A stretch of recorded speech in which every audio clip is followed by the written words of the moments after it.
બનાસકાંઠા જિલ્લાના વાવ-થરાદ માર્ગ પર દિયોદરના લુદ્રા ગામ પાસે વહેલી સવારે ભયંકર માર્ગ અકસ્માત સર્જાયો હતો. આઈસર ટ્રક અને દૂધના ટેન્કર વચ્ચે થયેલા ગંભીર અકસ્માતમાં ટેન્કર ચાલકનું સારવાર દરમિયાન મોત નીપજ્યું હતું.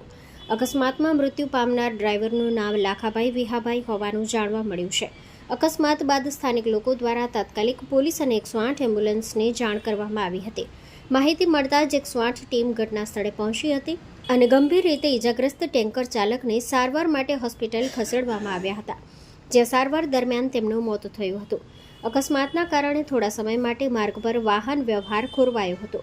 પોલીસ દ્વારા ઘટના સ્થળે પહોંચીને અકસ્માત અંગે તપાસ શરૂ કરવામાં આવી છે. Story report by Dilipsinh Rajput, વાવ-થરાદ, Banaskantha.